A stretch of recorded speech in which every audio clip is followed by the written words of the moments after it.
Hey, all. Today's video is going to be a little different than what I normally do. Normally, I talk about Harley Davidson, my 2024 Road Glide. But today, I want to talk about the buying process. I just went through a car buying process. I used to run a dealership as a sales manager, so I have a pretty good idea of the best way to approach buying a car. And this could also be applied to buying a motorcycle. I've applied this to buying a motorcycle.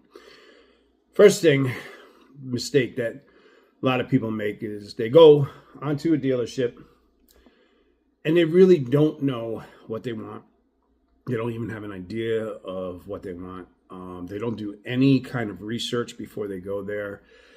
They let the salesperson or the sales staff run the entire interaction, and that's terrible. I mean, they're of course there to make money.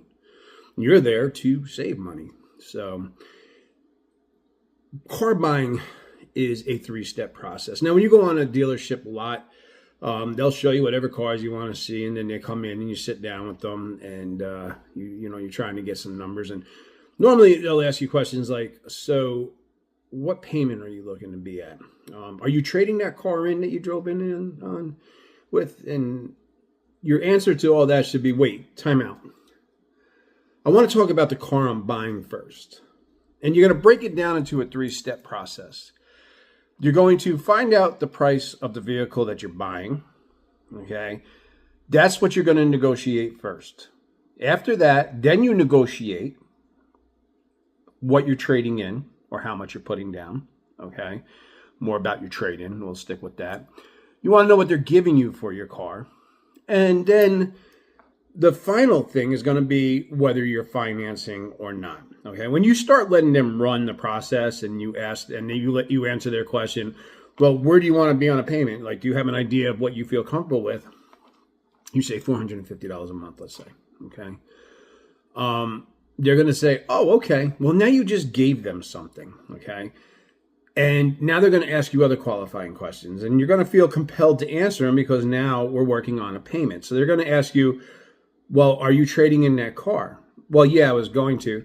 Do you owe money on that car? Yes, I still owe $8,500. Are you going to be putting any money into the deal? Yeah, I'm going to, we're looking about maybe spending or putting down about $5,000 plus the trade-in. Okay, you just gave them way too much information.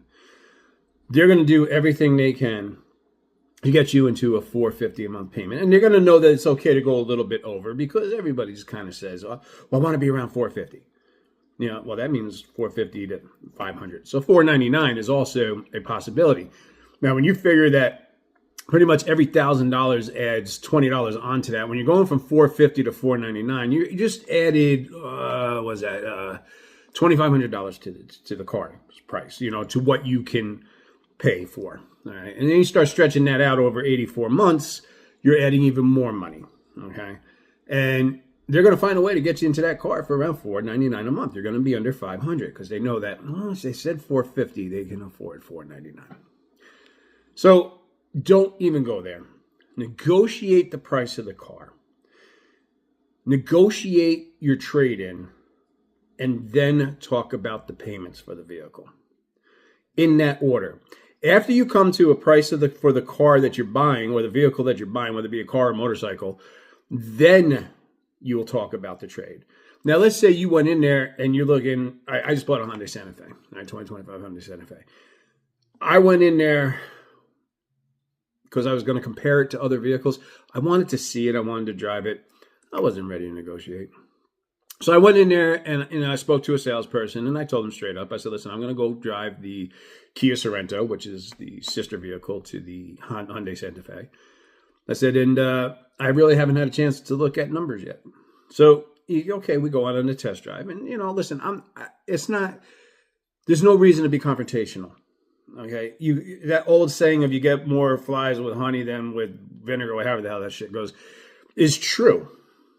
Okay. As a salesperson, somebody who wanted to sit there and talk to me and speak to me, as if we're both human beings having a conversation, I was going to go a little bit more for that person. And then the guy who comes in and goes, I want this and I want that, and you could do better than that.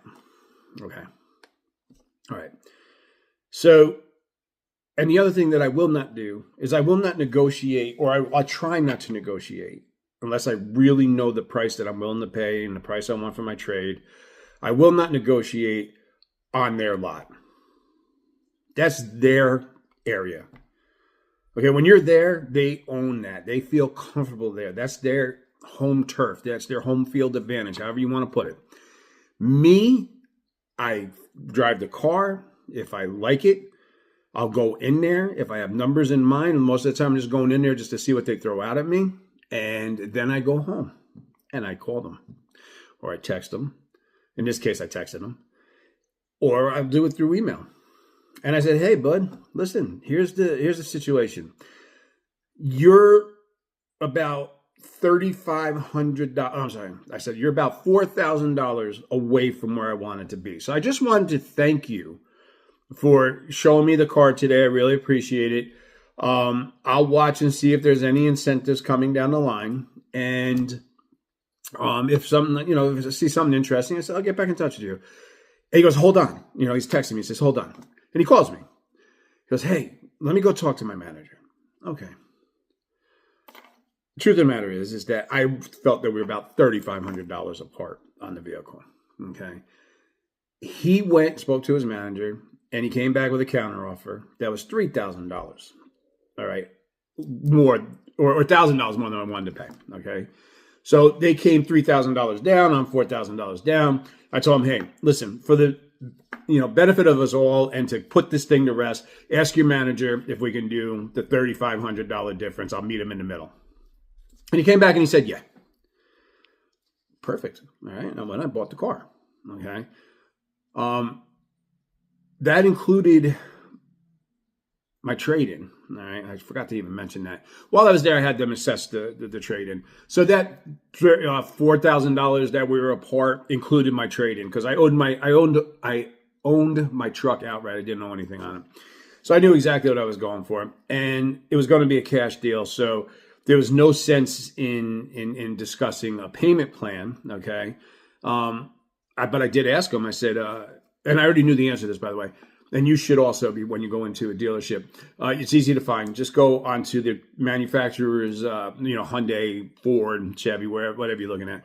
Go to their manufacturer site and look to see what kind of specials that they're running on there. So I knew that if I financed something, okay, I could get another $3,000 off.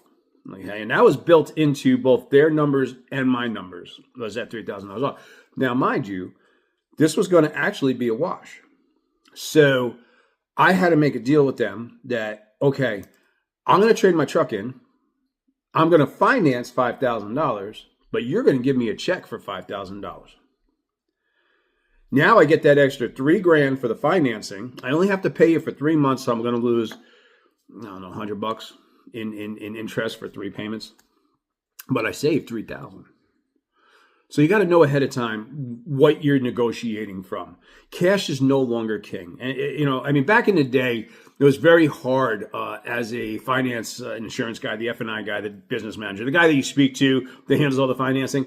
Very hard for him to get loans. It wasn't like today where you can just punch in some numbers into a computer and you can pull up deals from 7 different banks. Okay. Back then, they would have to call.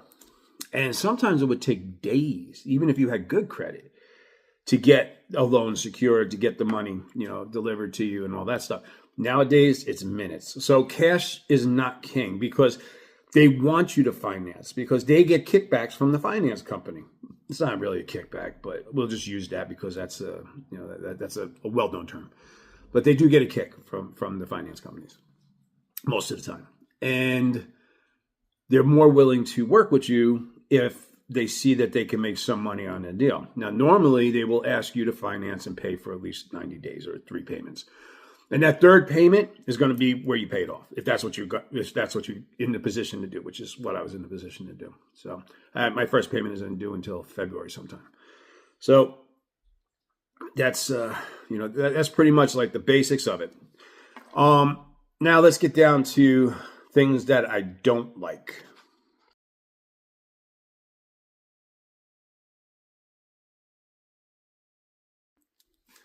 I just put up what two what dealerships call addendum stickers. I call them rip-off stickers because that's what they are. Okay, they're basically pure profit. One of them was from Kia. Okay, and that one, all-weather floor mats, $399. I didn't look at the actual sticker on the car, but there's a good chance that they were already included because most of Kias do come with an all-weather floor mat. So basically, they're double dipping there. Nitrogen. That's nitrogen-filled tires. It has already been scientifically proven that nitrogen is no better than regular air, okay? And even if you wanted nitrogen-filled tires, it cost the dealership less than $15 to put nitrogen into 4 tires. They're charging $200. $200, okay, for nitrogen. Window tint, $500. I just got the windows on my truck tinted right before I traded in because I didn't realize I was going to trade it in until I saw this car and I kind of fell in love with how ugly it was. It cost me less than $200 to do the window tint, and that included a stripe across the top of the front glass to, in legal limits, of course, to help with the sun glare, okay, from the top of the thing. Door edge guards, absolutely useless. All right, door edge guards, they are charging $300 for something that you can get off of Amazon for about $30, sometimes less. And they're just as good. So, I mean, you're literally overpaying crazy money. All right, that total comes to, real quick, let's see, that's 3, that's 4, 600 plus another $5, $1,100 plus another $1,400 on that Kia. Of that, maybe that entire thing, if the all-weather floor mats weren't already included, all right, might have cost them $100. Okay, and that's ridiculous. Okay, that's pure profit. That's all just pure profit. One of the things I don't like Kia dealers. I'm going to tell you right now, Kia dealers are probably the worst ones out there. They are the ones that as soon as you walk into their dealer and you're looking at a car and you start talking about numbers, the sales manager will come over and he'll slap down the invoice and go, I will give you this car for $300 over invoice. And you go, $300 over invoice. And you look at the numbers like, hey, that's pretty good.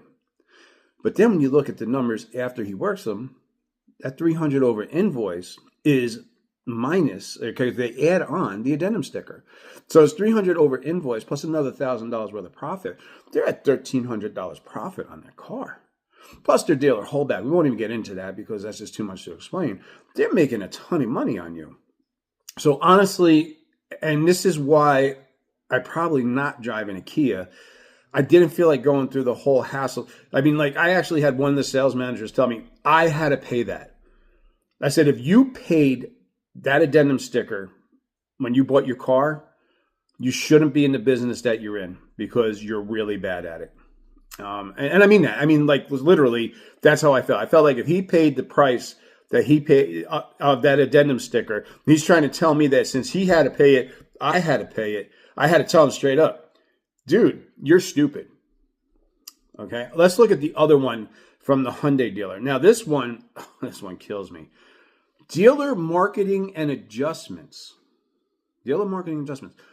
Adjustments. You know what adjustments mean?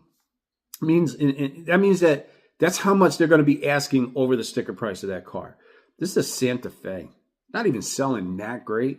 They had 1,000 of them on the lot.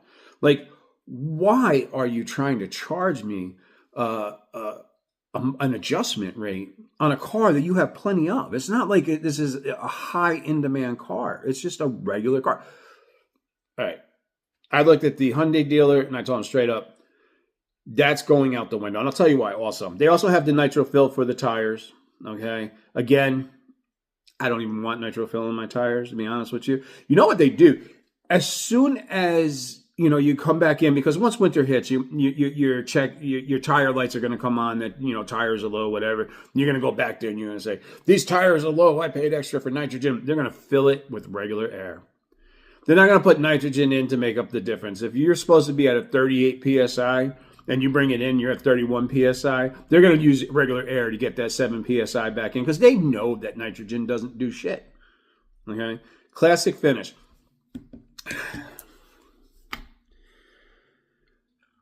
You paint protection period, okay, is all BS. All right. I defy anyone to ever tell me that within the ownership of their car that this paint protection or what do they call it? I'm sorry, they call it classic finish. That they were able to put in a claim and get something fixed, or even had to put in a claim. I will guarantee you that there's no one that you will ever find that has used it and been reimbursed on that. What the finish is that they do is they take this stuff. This is what the salespeople do. They come over and they show them how easy it is to apply. And they take this stuff and they spray it on the car, and then they use a regular garden hose to take it off. And they tell them, and they tell the dealers, and dealers don't know either, by the way, they know exactly what's going on. They tell the dealers, they said, this is the easiest thing in the world to do, and it's got ceramic in it. Bullshit. If you've ever seen how a ceramic finish is put on a car, it takes hours. It takes days, actually, okay, to do an entire car and to have it set right, and lamps and heat and paint correction and all this other stuff that they do when they do a ceramic coating. I assure you, you are not getting a ceramic coating from the dealership, okay, for under $5,000. I mean, if they're going to overcharge you if they do a real ceramic coating, and they don't even have the right people there trained to do a ceramic coating. So no. And what I do appreciate about the Hyundai dealer is I told them, I said, if you want to sit here and talk to me in good faith, the addendum sticker goes out the window. I said, I'm not paying a penny for nitrogen. I'm not paying a penny for a paint finish. I said, and I'm not paying a penny for the marketing and adjustments, which supposedly include a delivery detail, an inspection for the North Carolina State inspection, and new vehicle pre-delivery. PDI covers all that. All right, PDI, a dealership, it means pre-delivery inspection. And that's where they put the car together. If there's any extra things they have to put in, floor mats or anything like that, that's when they do it. They make sure all the books are in there. They do the cleaning.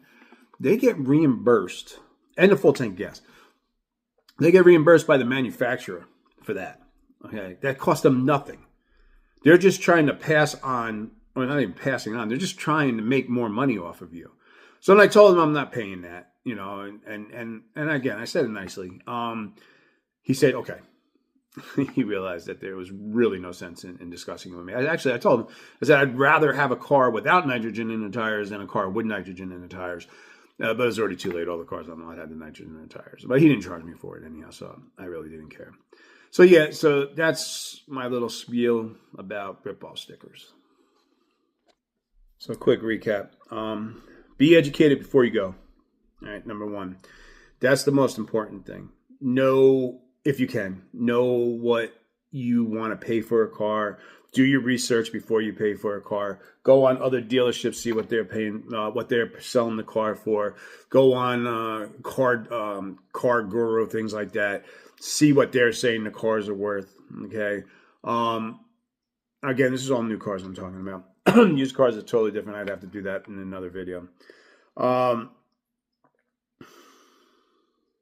Know the current promotions, what they're offering. Like I told you, I knew I had to finance something to get another $3,000 off, and that's what I did. I added that money in, knowing that I was gonna, have to finance something, and we worked out a deal where basically they gave me the money back so that I can put the money down.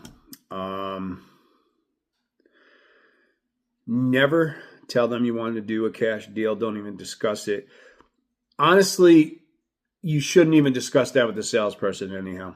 Once you get to that point where, like if you know you're doing a cash deal, once you get to that point where you've negotiated the price of the car, you've negotiated the trade-in, and you're at a place that you like, okay, that's when you say, hey, I want to go talk to the F&I guy, or the business manager or the finance manager, whatever you want to call him. I want to go and I want to talk to him about that. I don't care what my payment is. If it's $5,000 a month, I don't care. Doesn't matter to me. I want to go and talk to him. And that's where when you sit down with him, he's going to go, hey, how are we going to finance this? And you're going to say, hey, I want to pay it off. He's probably going to try to talk you into financing for more than one reason. One, they might get a little kick on it. But if there's not, like in this situation, there was a deal with Hyundai that if you finance it, you got $3,000 back.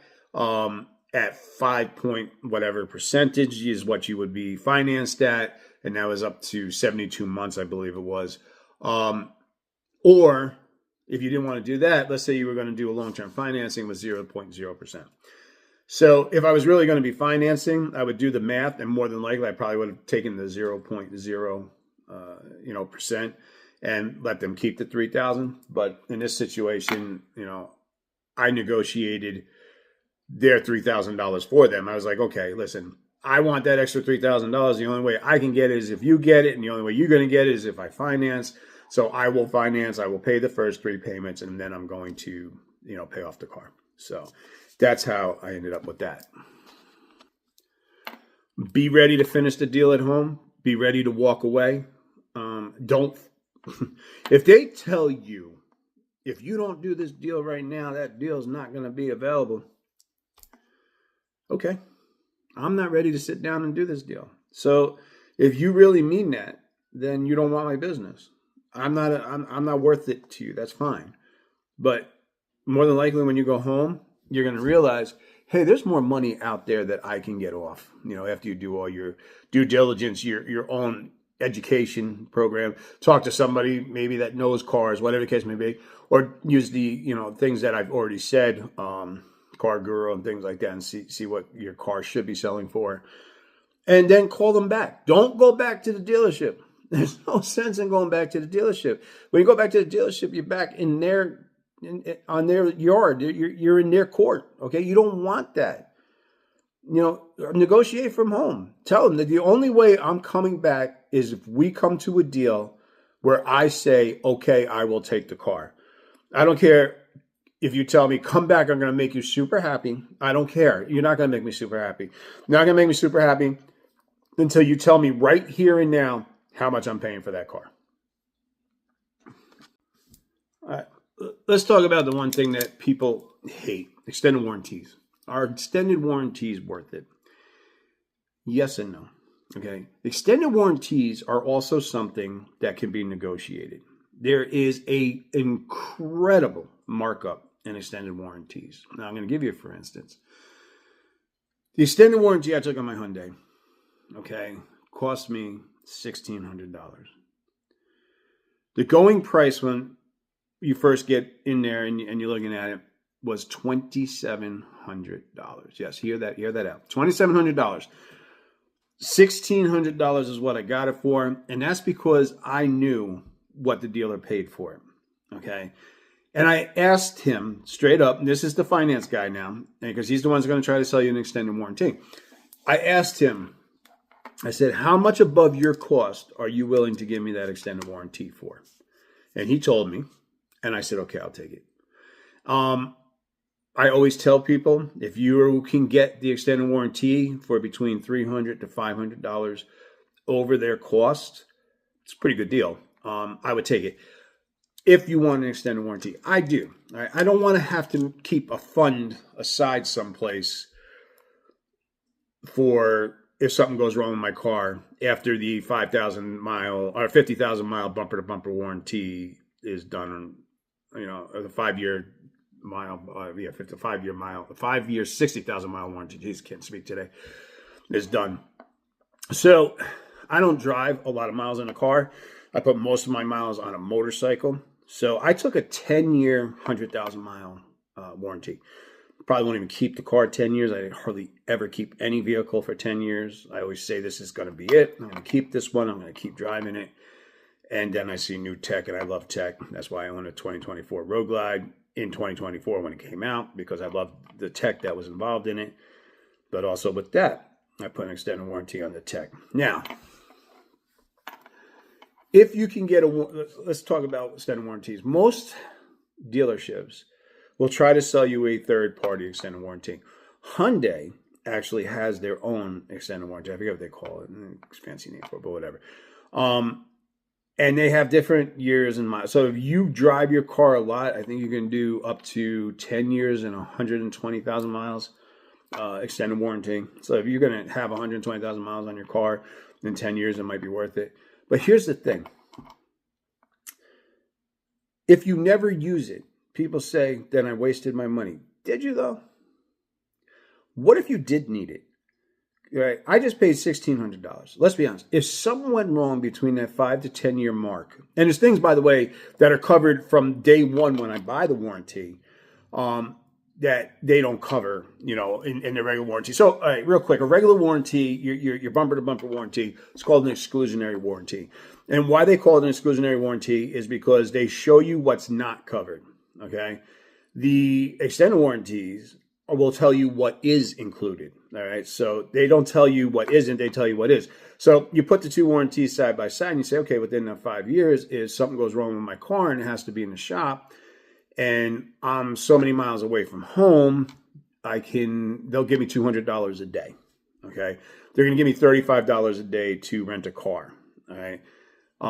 It's peace of mind. Okay. So let's say your car is out of service for 10 days. All right. You just saved, you pretty much just paid more than half of that warranty price. Okay. Or just saved half of that warranty price while they're fixing your car. Maybe your car's only down for a day. It doesn't matter. It pays something. Okay. You start getting into, after the 5 years, you start getting into some of this tech. Your head unit goes bad. That's a couple $1,000s. And now I took a zero deductible. So now, okay, something goes wrong. That bill that would have been $2,500 cost me nothing, and my car got fixed. So now that $1,600, I made money on it. But you know what I had the entire time, even if I don't use it? Peace of mind. So you have to decide whether you want to put $1,000 aside every year in case after that, 5,000 miles, if something goes wrong with your car, you're just going to pay cash for it and, basically roll the dice and see what happens and take a chance, because every car you've ever had, you never had a problem with that. You had to use an extended warranty. Or you can be like me and say, you know what, the peace of mind, that's worth it for the extended warranty. And the last thing I'm going to talk about is when you should shop for a car. You don't want to go in normally when a dealership is busy. You want to go in when there's a bunch of salesmen sitting around and you come in and they want to be on you like a flock of freaking buzzards, to pick your bones to try. That's when you want to go in and buy a car. You don't want to go in when you got customers standing around waiting for salespeople, because you're going in doing something that they don't like to do. You're going in to buy a car for the cheapest you possibly can. And you're going to make them work for your money, for their money. Okay? They don't want to deal with you. They want to blow you out as quick as they can and go on to the next person, because there's 100 other people there. I will only shop for a car on Tuesday, Wednesdays, and Thursdays, kind of like middle of the week stuff. Most people are at work. Nobody's thinking about buying a car. My Mickey Mouse watch just went off. Sorry about that. Anyhow, back to what I was saying. That's when I go to shop for a car. Right? In this situation, I knew the end of the year was coming. I knew the dealership is a big dealership. I know they want to blow out units. They're like number 10 in the country or something like that. And I know they want to be higher than that. And they're looking to move units. And that's what I was. I actually got a better deal, in all honesty, than what I would have accepted. Okay. And that was because they knew that I wasn't playing, that I wanted to, that I was going to get a good deal. They wanted me to be happy. They wanted me to make a video like this, and tell people, hey, you know what? If you're in North Carolina, go to Johnson Hyundai. Go talk to my buddy Gustavo. All right, that was my salesperson. Tell him I sent you. All right, I'll full disclosure. You go in there, you tell him, hey, Greg Toback sent me, and he's going to send me a check for $100 if you buy a car. You don't have to pay for that. The dealer is paying for that. Okay, not you. Or just go in there and talk to Gustavo. He's a really nice guy. And don't even tell him I sent you, because you don't want me to have your $100 or have $100. I don't care. I do not have a YouTube channel to make money. I come on this channel. I talk only about facts. I don't ever, especially on the motorcycle stuff, I don't ever come in here and try to pretend like I'm talking or try to pretend like I know everything, like some of these YouTubers do. And they have to. They have to put out 3 videos a week because that's their only income. Me, I do this for the fun of it, and I do it for you. So here's what I'm going to ask you to do. If you see this video and you think it's helpful, subscribe and like it. And subscribe to me. I do other things besides motorcycles, and I'm going to be doing more stuff about cars also. Okay? I love cars and I love motorcycles. Motorcycles are my first love. Cars are my second love. So, yeah, please, subscribe. I would really appreciate it. Okay. And I'll keep making these videos, but I'm not going to put out a video that I'm not 100% confident that what I'm saying is, number one, the truth, and number two, you're going to say, oh, but this guy doesn't know shit about what he's talking about. I guarantee you I do. So hope you enjoyed it. And any questions, drop them in the comments. If you go look at my other videos, anybody who left a comment or a question in the comments, I answer them. I'm here for you if I can help you in any way. Okay? Take care, guys.